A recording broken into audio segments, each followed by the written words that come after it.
अस्सलाम वालेकुम स्टूडेंट्स। जैसे कि आपको पता ही है कि हमने सेकेंड ईयर की मैथमेटिक्स की बुक का चैप्टर 1 स्टार्ट किया हुआ है। तो उसका क्वेश्चन नंबर 4 के हमने पहले 4 पार्ट्स कर लिए थे। Find domain and range of the function F defined below and sketch the graph of G. तो इस फंक्शन का ग्राफ भी बनाना है और डोमेन और रेंज भी फाइंड करनी है। और आज मैं 2 क्वेश्चन लूँगा, एक पांचवा पार्ट ये है और इसके बाद छठा पार्ट बिल्कुल इसी से मिलता जुलता ही है।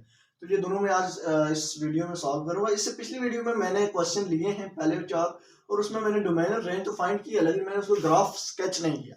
तो उसके पीछे रीजन ये थी कि असल में इसमें हमारा मेन फोकस डोमेन और रेंज फाइंड करने के ऊपर है। तो ग्राफ तो मैथ फाइंड करना इजी है और वैसे पेपर में इतना पूछा नहीं जाता ग्राफ के बारे में। अगर क्वेश्चन आता है तो वो डोमेन और रेंज की ही बात करता है ज्यादा। लेकिन यहाँ पे ये जो क्वेश्चन होते हैं piece wise defined, piece wise का मतलब ये होता है 2 पार्ट्स में फंक्शन डिवाइड है। एक्स की कुछ वैल्यूज के लिए फंक्शन ये होता है और कुछ वैल्यूज के लिए फंक्शन ये होता है। इसको कहते हैं पीस वाइज डिफाइंड फंक्शन। तो इसको सॉल्व करने के लिए हमारे पास ग्राफिकल मेथड, उससे ये बहुत अच्छे तरीके से सॉल्व होता है। जबकि डायरेक्ट इसका कोई मेथड है कुछ, लेकिन वो फिर उससे मिस्टेक होने की चांसेस ज्यादा होते हैं और समटाइम्स वो हर तरह के क्वेश्चन पे अप्लाई भी नहीं होता। वो कुछ क्वेश्चन का आंसर ठीक दे देता है, कुछ पे उससे मिस्टेक हो जाती है। लेकिन ग्राफिकल मेथड वाइज मेथड है कि वो आपको हमेशा ही अच्छा आंसर देता है और इजी वे है इनको डोमेन और रेंज के लिए हमेशा। तो आइए इसको स्टार्ट करते हैं। सबसे पहले हम इसकी डोमेन की बात करते हैं। तो डोमेन तो निकालना बहुत आसान काम है, सिर्फ और सिर्फ रेंज इसमें थोड़ी सी मुश्किल होती है। डोमेन के लिए आप देखें यहाँ पे क्या वैल्यूज, डोमेन हम ये कहते हैं कि जो फंक्शन को हम वैल्यूज दे रहे हैं एक्स, जो वैल्यूज हम इसमें पुट करेंगे। तो यहाँ पे हम पुट कर रहे हैं एक्स लेस देन और इक्वल टू -2। लेस देन और इक्वल टू -2 का मतलब ये है -2 और उससे लेस वैल्यूज, -2 से लेस वैल्यूज -3 -4 -5 से चलती चलती -इंफिनिटी तक जाएंगी और -2 के साथ इक्वल का साइन भी है। तो ये क्लोज इंटरवल हो जाएगा। इस क्लोज का, इस ब्रैकेट का मतलब ये शामिल है, इस ब्रैकेट का मतलब ये शामिल नहीं है। इसको कहते हैं ओपन इंटरवल, इसको कहते हैं क्लोज इंटरवल। तो -इंफिनिटी के या इंफिनिटी के ऊपर हम हमेशा ही ओपन करते हैं क्योंकि हमें नहीं पता होता ये एग्जैक्ट नंबर क्या है। तो इस वजह से हम उसको इंक्लूड करने या ना करने के बारे में कुछ नहीं कहते। हाँ, इनके ऊपर हम ध्यान करते हैं कि यहाँ पे क्या साइन है। यहाँ पे इक्वलिटी का साइन भी है तो क्लोज होगा, और अगर इक्वलिटी का यहाँ पे साइन जैसे नहीं है तो यहाँ पे ओपन होगा। अब ये डोमेन है और ये भी डोमेन है। ये डोमेन कह रही है कि x ग्रेटर देन -2, कह रही है कि x ग्रेटर देन -2 यानी -2 से बड़ा।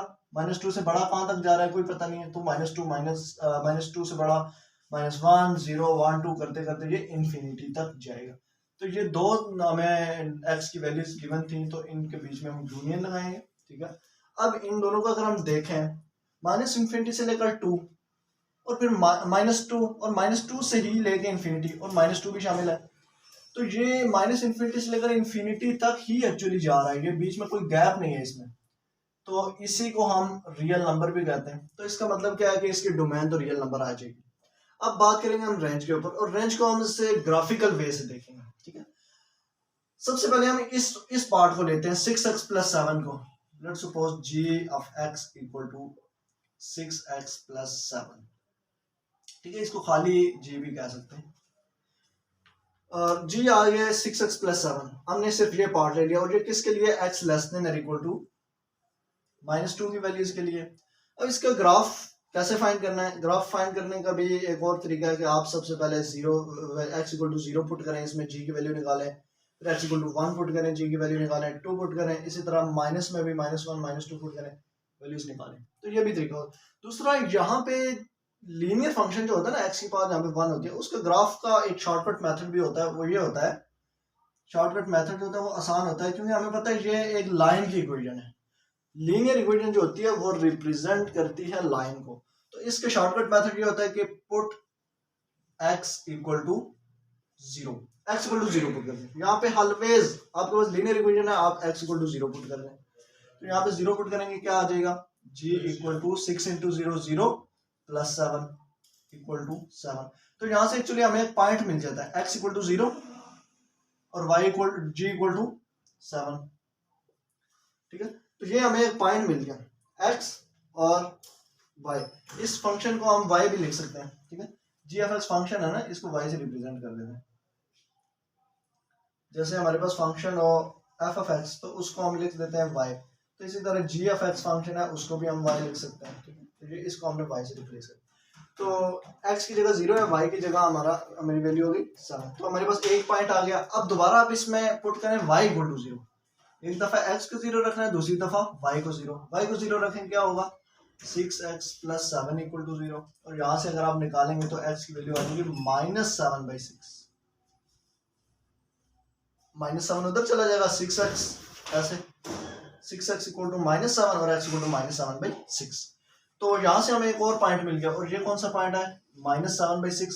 पहले हमेशा x की वैल्यू लिखनी है, ठीक है। यहाँ पे x की वैल्यू ये थी, पहले वो y की वैल्यू बाद में। पॉइंट इस तरह ही होता है, पहले x की वैल्यू होती है और फिर उसके बाद y की वैल्यू होती है। तो ये दो पॉइंट मिल गए। और हमें ये भी पता है कि ये रिप्रेजेंट कर रही है एक स्ट्रेट लाइन को, ये फंक्शन। तो दो पॉइंट्स हमें मिल गए, तो दो पॉइंट्स को मिला देंगे। दो पॉइंट्स को मिलाने वाली जो लाइन होगी वही एक्चुअली ये वाली लाइन होगी, ठीक है। अब इसको जरा हम देखते हैं ग्राफ के ऊपर। मैं इसको जरा ये आपको डोमेन तो आपको पता चल गई होगी, इसको मैं रेज कर देता हूँ, ठीक है। अभी हम रेंज के ऊपर बात करेंगे। तो ग्राफ इसका ये हम लेते हैं, ठीक है। यहाँ पे 0 और 7 एक पॉइंट है। ये 0 और 7 एक्स एक्सिस पे मतलब 0 लेना और वाई एक्सिस पे 7 लेना है। तो 7 हम ले लेते हैं, इसको अगर सपोज हम डिवाइड कर लेते हैं 1 2 3 4 5 6 और 7। ये पॉइंट आ गया। ये पॉइंट हमारे पास आ गया 0 7, एक पॉइंट आ गया। दूसरा पॉइंट है -7/6 और 0। -7/6 क्या होता है, खाली 7/6 को अगर हम देखें तो 6 1 6 1.06 1 6 4 and 0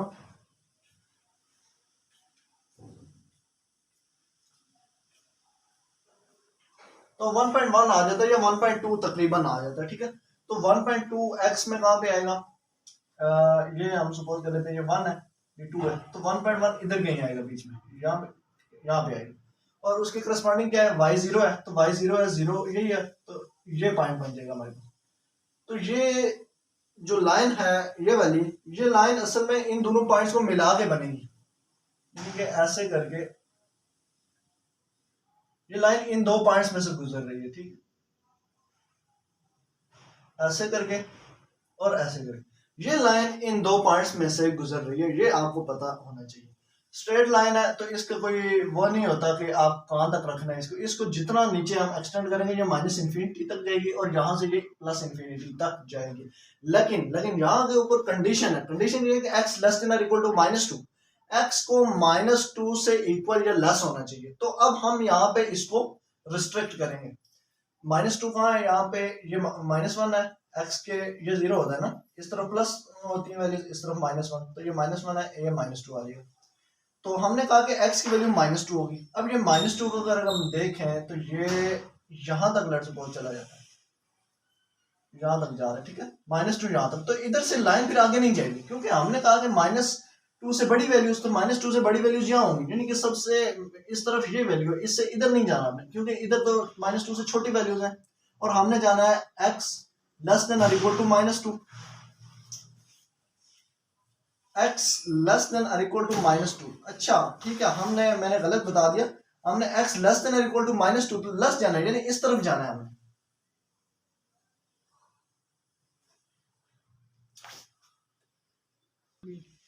तो स्टूडेंट्स मैंने एक यहाँ पे गलती की है, वो ये गलती की है कि ये है -7/6, ठीक है।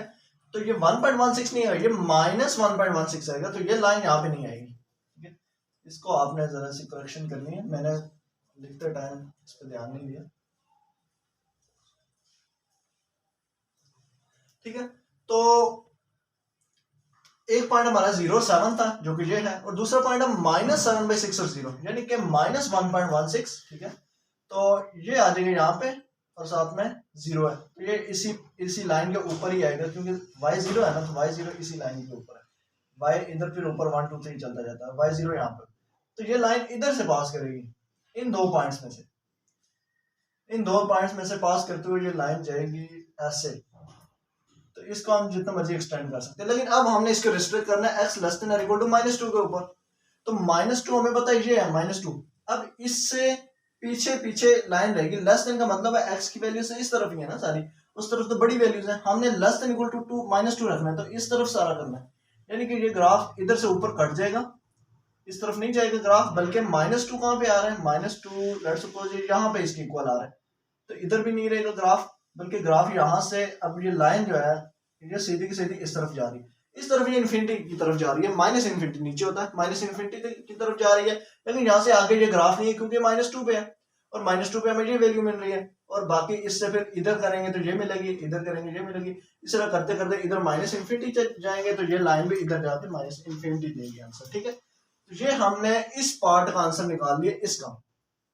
अब दूसरा पार्ट इसका है 4 minus 3x for x greater than minus two, तो इसको हम लेंगे y equal to 4 minus 3x x greater than minus two, ठीक है। ये साइन इसकी तरफ मुड़ा हुआ तो इसका मतलब है x ग्रेटर देन, ठीक है, उसको मैं ऐसे भी लिख सकता हूँ, ठीक है, x की इस तरफ लिखेंगे तो ये इसका जो ओपन है इसकी तरफ है तो इसका मतलब x greater than minus two. तो अब यहां पे भी हमने सेम प्रोसेस करना है, पुट x इक्वल टू 0,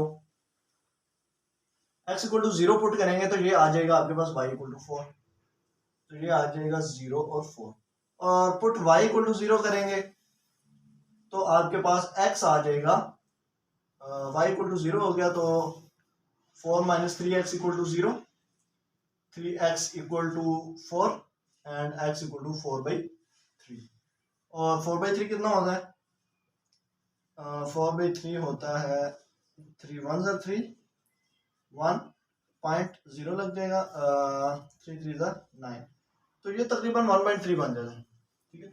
और अब यहाँ पे पॉइंट क्या बनेगा, x की वैल्यू यहाँ पे हमारे पास यही आ रही है 1/3 और y की वैल्यू हमारे पास यहाँ पे आ रही है 0, तो यहाँ से हमें ये दो पॉइंट्स मिल रहे हैं, ये और ये। अब इसको भी सेम ग्राफ के ऊपर ड्रा करना है हमने, तो x इक्वल टू 4/3 कितना हमने निकाला है 1.3, ये 1 था ये 2 था, नहीं 1.3 तो 1 इधर आएगा ना, ये 1 है ये 2 है, तो 1.3 इधर नहीं होगा बीच में, और इसके 0 है दूसरी तरफ,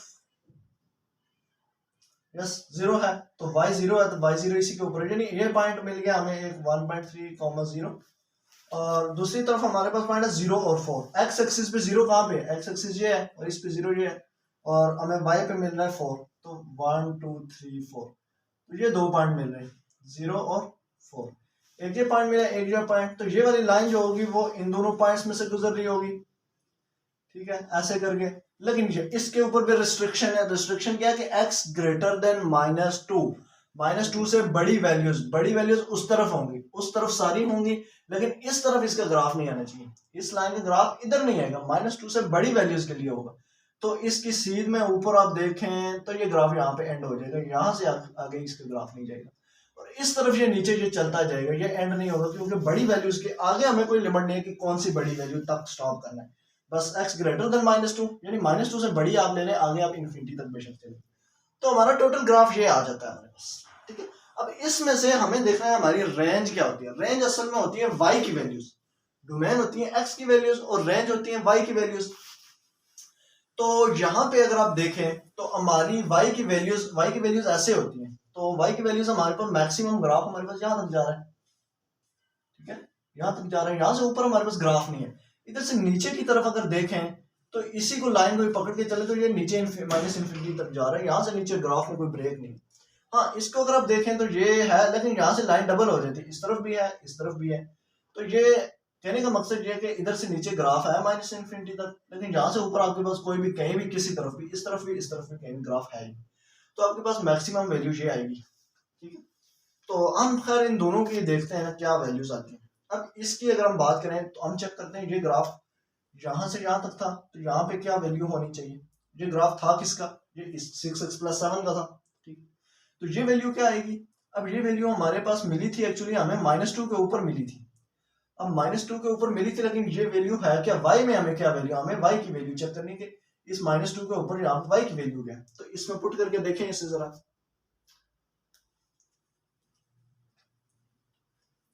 तो 6x + 7 y = 6x + 7, ठीक है, यही मैं वापस ले रहा हूँ 6x + 7, इसमें आप पुट करें x = -2 तो आपको मिल जाएगा y = -12 + 7, ये आ जाएगा -5, y की वैल्यू यहाँ एक्चुअली -5 है, तो ये -5 है। अब ये भी हमें चाहिए, तो ये जो ग्राफ है, ये लाइन, ये इसका था 4 - 3x का, ठीक है।